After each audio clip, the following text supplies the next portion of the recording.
Hi, another day, another share with Phyllis, and I'm continuing with the theme of the last video called the celebration of 6.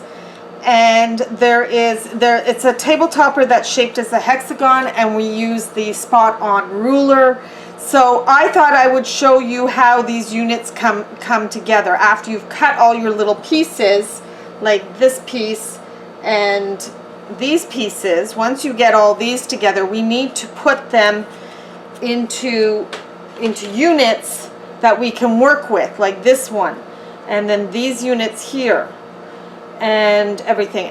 But the main point of continuing this is, and I have all the units except for 2 ready to go, and I'm going to show you with these last 2 how we sew these together. So we have a unit like this for the whites, and we have a unit like this with the greens, and then of course we will have a triangle put on the top of that one and a triangle put on the top of this one. And what's important today is that I show you these triangles are cut bigger than what you would need, and we need to sew everything the unit together and then size this triangle down with the spot on ruler. So that's what I'm going to do right now. I'm going to get these into the machine and quickly sew these by chain sewing them, and then I'll come back and iron them and show you how I prep the triangle to go onto the unit once these 2 pieces are sewn together. So if you like to see more of these, you can subscribe and hit the bell button to be notified when I upload new videos. I'm trying to do a lot of different types of videos and more intricate. I'm trying to keep them short, or as short as I physically can, because a long video can get tiring.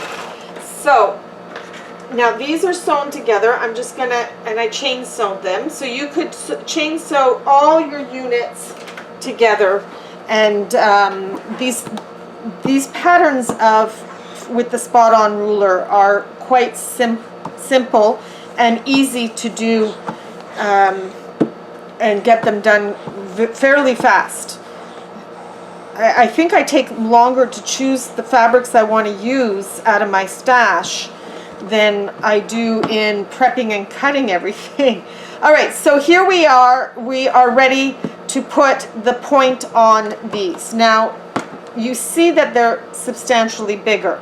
So what I do is I fold this triangle in half, and I pleat and kind of make a pleat there, and line that up with the seam, this seam line. I line that up as best as one can, and then I will sew that together.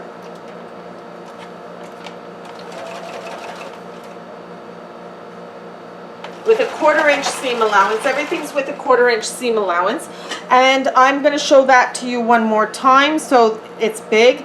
I want to find the center of this triangle, so I will fold it as neatly as possible, put a little crease right there, and then line that crease up as best as one can to the seam allowance between the 2 smaller units, and then we sew with a 1/4 inch seam allowance.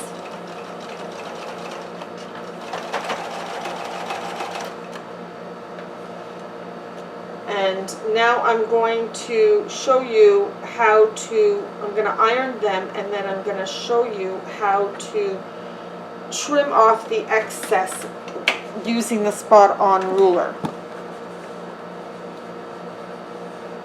So there, and you see that it's substantially bigger. And there's a purpose to that, because this way you'll get a much better triangle point. Now I'm just going to move this out of the way, and I'm going to get my turntable my turntable cutting mat, and we are going to go ahead and get these cut. Now I'm going to use the spot on ruler. You are going to line up the T3 line here, line up this edge to the fabric, and line up this edge to the fabric. It might be a little off, not the end of the world.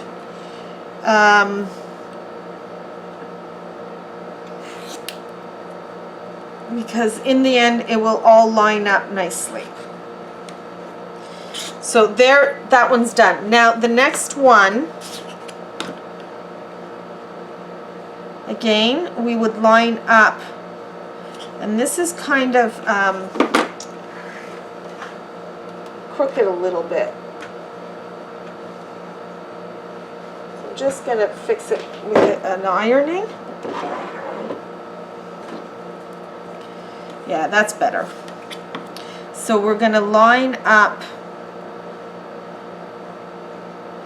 this edge and this edge as best you can. This edge is a little off, but that's because the sewing, but it will all fall into place. It's just a little off. It's not the end of the world. And there we go. There's another one. So now we would place these into their position, and let me show you quickly how they would come together. So we'd have one here, we'd have one there of these, and then we would have this one between, and then this one would go here, this one would go there. We're doing opposites with the white and the green. So this was white, so this would be green, and this is needing to be a white, a green, and then this one on the top. So when you sew these together, you would sew these two, and you could sew these two in one foul swoop, and then iron them, and then sew this to this, iron that, and then sew these two units to the last, and then you get a strip, and you would sew this one and this one to this, and you would get a strip. Now to sew them all together, you would take this one and sew it to this strip, and then take this strip and sew it, and you would line up these points as best you could. Like this line here, you would line up, and you would line up these points as best you can.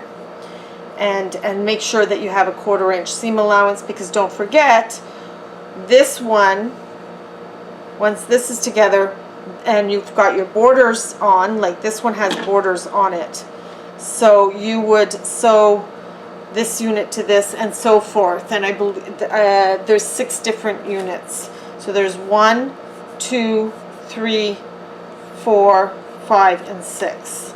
And this purple gives this kaleidoscope pinwheel in the center. So that is it on how you can make this table topper.